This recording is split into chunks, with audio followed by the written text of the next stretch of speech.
Hello बच्चों, let's read the following question. State the law of conservation of angular momentum. हमें angular momentum का conservation law क्या करना है, state करना है. Illustrate it with the help of two examples. Two example की help से इसको illustrate करना है, समझाना है कि इसकी two examples कोई देनी है हमको. तो first of all हम क्या करेंगे, इस क्वेश्चन में यूज की कॉन्सेप्ट की बात करेंगे. तो हम डिफाइन करेंगे किसको, स्टेट करेंगे किसको, कंजर्वेशन ऑफ एंगुलर मोमेंटम को. Conservation of angular momentum, angular momentum का जो हम सिंबल लेते हैं दैट इज कैपिटल एल हम लेते हैं. अब कंजर्वेशन का मीन्स क्या है, जब हम किसी टर्म को कांस्टेंट होने की बात करते हैं तो उसको हम बोलते हैं कि वो टर्म जो है वो कंजर्व है. अब कंजर्वेशन ऑफ एंगुलर मोमेंटम का मीन्स क्या है, that angular momentum of a body, angular momentum of a body will remain constant, or we can say does not change unless external force acts on it. जब तक उसके ऊपर external force जो है वो एक्ट नहीं करती तब तक उसका जो एंगुलर मोमेंटम है वो चेंज नहीं करेगा. तो इसे हम बोलते हैं law of conservation of angular momentum. अब इसकी एग्जांपल्स देखते हैं. तो ये इसकी जो फिगर है ये इसकी फर्स्ट एग्जांपल को शो कर रहा है. This is example number 1. तो फर्स्ट एग्जाम्पल हम क्या कंसिडर कर रहे हैं, स्पिनिंग का कंसिडर कर रहे हैं. First example is of spinning. तो स्पिनिंग में एल का जो फॉर्मूला है वो हम यूज करते हैं. एल क्या होता है, एम आर स्क्वायर ओमेगा होता है, एम आर स्क्वायर ओमेगा होता है.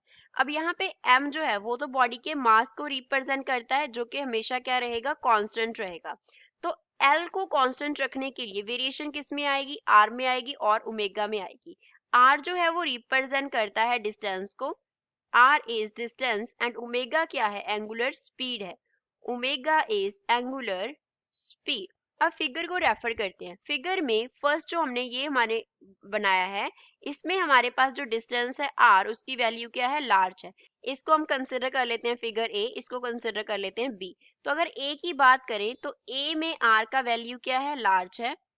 और बी की बात करें तो बी में उसने अपने आर्म्स को क्या कर लिया है, एक कंबाइन कर लिया, मीन्स अपनी बॉडी के ऊपर रख लिया. तो आर का वैल्यू है वो क्या हो गया है, डिक्रीज हो गया है. तो फिगर बी में क्या हो रहा है, आर का वैल्यू लेस रह गया. बट जो एल है वो क्या रहना चाहिए, कांस्टेंट रहना चाहिए. अब एम तो वेरी करेगा नहीं.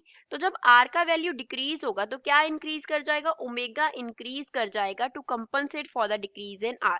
अब आर का वैल्यू लार्ज है तो उस केस में ओमेगा का वैल्यू क्या रहेगा, लेस रहेगा. जब आर का वैल्यू लेस रहेगा तो उस केस में ओमेगा का वैल्यू क्या हो जाएगा, इंक्रीज हो जाएगा. तो अगर आर जो है वो लार्ज रखा, उसने अपनी आर्म्स को क्या कर लिया, ओपन कर लिया, खोल लिया, तो उसकी वजह से जो उसका एंगुलर स्पीड ऑफ रोटेशन था ओमेगा वो क्या है, लेस आ रहा है. इस केस में ओमेगा लेस है. इस केस में हमें काफी लाइंस दिखाई दे रही हैं जिसका मीन्स क्या है कि जब उसने अपनी आर्म्स को कंप्रेस किया, ऐसे अपनी बॉडी के साथ लगा लिया, तो आर डिक्रीज कर गया. एल को कांस्टेंट रखने के लिए ओमेगा इंक्रीज कर गया. तो उसकी जो एंगुलर स्पीड ऑफ रोटेशन थी ओमेगा वो क्या हो गई, लार्ज हो गई. तो इस केस में वो लार्ज मतलब हाई स्पीड से वो क्या करेगी, रोटेट करेगी. तो इस तरीके से वो अपनी आर्म्स को स्ट्रेच कर रही है तो धीरे से रोटेट कर रही है, आर्म्स को कंप्रेस कर रही है तो वो फास्ट रोटेट कर रही है. तो ये एग्जांपल है कि एंगुलर मोमेंटम ऑफ कंजर्वेशन का, कि बॉडी के एंगुलर मोमेंटम को कंजर्वेशन रखने के लिए उसकी जो आर्म्स की ओपन एंड क्लोज होना है वो उसकी एंगुलर स्पीड को अफेक्ट करता है. अब इसका जो सेकंड एग्जांपल है वो कंसिडर करते हैं. सेकंड एग्जाम्पल कंसिडर करते हैं. सेकंड एग्जाम्पल में हम ले सकते हैं स्पीड ऑफ अर्थ को. स्पीड ऑफ अर्थ को, अर्थ जो है वो सन के अराउंड एलिप्टिकल ऑर्बिट में रोटेट करता है. इस तरीके से यहाँ पे एलिप्टिकल ऑर्बिट में क्या करता है, रोटेट करता है. ये अर्थ का इलिप्टिकल ऑर्बिट है. तो इसमें क्या है, अर्थ रोटेट कर रहा है. तो इस पोजीशन का अगर हम डिस्टेंस देखें तो यहाँ पे सपोज जो डिस्टेंस है वो r1 है.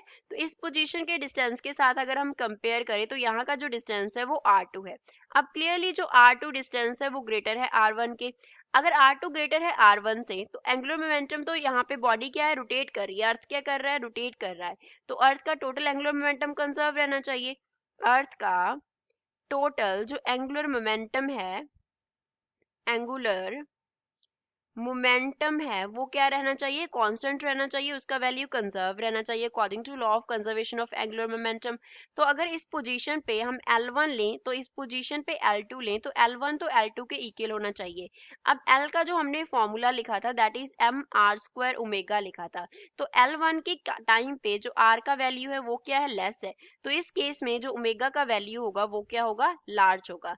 L2 के केस में r का वैल्यू क्या है, लार्ज है, तो इस केस में जो ओमेगा का वैल्यू होगा वो क्या होगा, लेस होगा। तो इस वजह से जब अर्थ जो है वो सन के क्लोज होता है तो उसका जो ओमेगा है, उसकी जो एंगुलर स्पीड है वो क्या हो जाती है, बढ़ जाती है। जब वो सन से दूर चला जाता है तो उस टाइम उसका जो एंगुलर स्पीड है रोटेशन का वो कम हो जाता है। So these are the two examples of the law of conservation of angular momentum. I hope you understood well. Thanks.